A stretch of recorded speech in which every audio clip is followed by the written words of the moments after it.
తెలంగాణలో ప్రభుత్వం మారి కాంగ్రెస్ పార్టీ పవర్లోకి వచ్చి బీఆర్ఎస్ అపోజిషన్లోకి జారిపోయి ఏడాదిన్నర దాటింది. ఎవరి పనితీరు ఎంత మాత్రం, జనంలో ఏ పార్టీ బలపడింది, ఏ పార్టీ పలచనైంది, మేము ఉన్నాము అంటూ బీజేపీ అంటోంది. మరి ఒరిజినల్ స్టామినా ఏంటి? ఈ ప్రశ్నలన్నింటికి త్వరలో సమాధానం దొరకబోతోంది. ఎలా అంటారా? జూబ్లీ హిల్స్ ఉప ఎన్నిక అన్ని పార్టీలకు ఇజ్జత్ కా సవాల్గా మారి రాష్ట్రంలో చిన్న సైజు రణరంగాన్ని తలపించబోతోంది.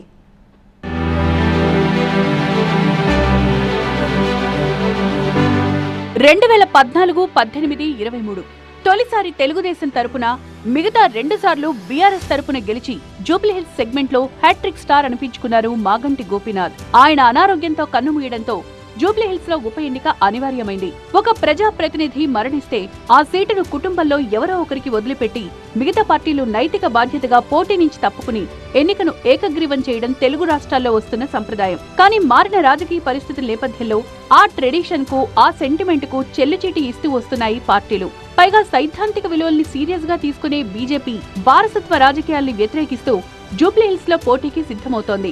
సో 6 నెలల లోపల జూబ్లీహిల్స్ జగడం షురు అన్నమాట.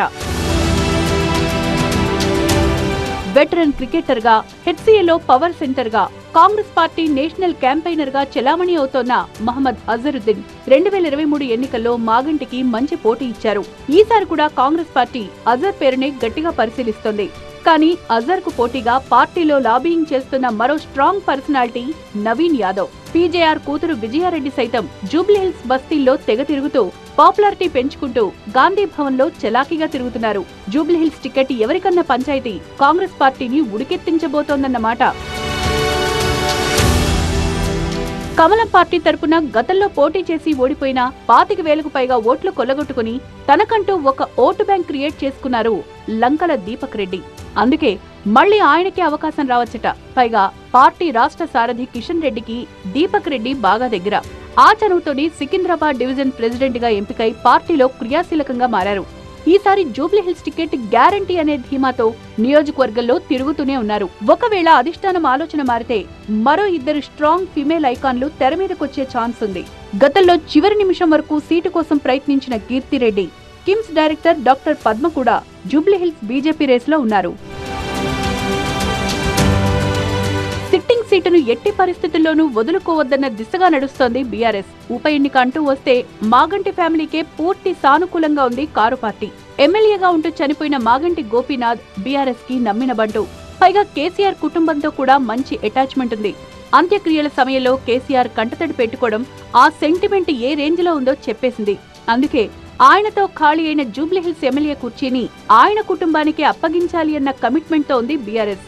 కష్టకాలంలో సైతం పార్టీ తరపున గట్టిగా నిలబడి అధికార పార్టీ నుంచి ఎంత ఒత్తిడొచ్చినా తలగ్గకుండా ఓపిగ్గా ఉన్నారని, పొరుగునే ఉన్న మరో సిట్టింగ్ ఎమ్మెల్యే అరకపూడి గాంధీ సైతం అటు ఇటు ఊగినా మాగంటి మాత్రం ఫిరాయింపు ఆలోచన చేయలేదని జూబ్లీహిల్స్ లో టాక్ ఉంది. ఒకవేళ మాగంటి కుటుంబంలో ఎవ్వరికీ రాజకీయాల పట్ల ఆసక్తి లేకపోతే పీజేఆర్ తనయుడు విష్ణు బీఆర్ఎస్ నుంచి టికెట్ ఆశించే ఛాన్స్ ఉంది. అటు జూబ్లీహిల్స్ బైపోల్ ని హీట్ ఎక్కించే ఛాన్స్ ఉన్న మరో ఇంట్రెస్టింగ్ ఫ్యాక్టర్ నవీన్ యాదవ్. కాంగ్రెస్ పార్టీకి దగ్గరగా ఉన్న నవీన్ యాదవ్ మాజీ మంత్రి తలసానికి సన్నిహితుడు. రూలింగ్ పార్టీలో ఈక్వేషన్లు సరిపోకపోతే నవీన్ యాదవ్ బీఆర్ఎస్ వైపు వచ్చినా వస్తారని గులాబీ శ్రేణులు చెప్పుకుంటున్నాయి. 2014లో మజ్లిస్ పార్టీ తరపున పోటీ చేసి 41,000 ఓట్లు సాధించి సెకండ్ ప్లేస్ లో నిలిచిన నవీన్ యాదవ్ 2018లో కూడా సత్తా చాటుకున్నారు. కాంగ్రెస్ టికెట్ ను ఆశించి భంగపడ్డ నవీన్ యాదవ్ రెబల్ అభ్యర్థిగా బరిలో దిగి దాదాపు 19,000 ఓట్లు చీల్చి గెలుపోటముల్ని ప్రభావితం చేశారు. అందుకే ఈసారి నవీన్ యాదవ్ పై అన్ని పార్టీలు ఫోకస్ పెంచేశాయి. అటు ముస్లిం ఓట్లు కూడా జూబ్లీహిల్స్ లో నిర్ణయాత్మకం కానున్నాయి. అధికార పార్టీకి సానుకూలంగా ఉన్న ఎంఐఎం పోటీకి దూరంగా ఉంటే కాంగ్రెస్ పార్టీకి విజయ అవకాశాలు పెరుగుతాయన్నది మరో అంచనా. సో జూబ్లీహిల్స్ ఎన్నికను అధికార పార్టీ రెఫరెండం గా స్వీకరిస్తుందా అనేది అటుంచితే జూబ్లీహిల్స్ మే సవాల్ ఎంతో దూరంలో లేదు. బైపోల్ ఎప్పుడొచ్చినా 3 ప్రధాన పార్టీల మధ్య హోరాహోరీ ఖాయం.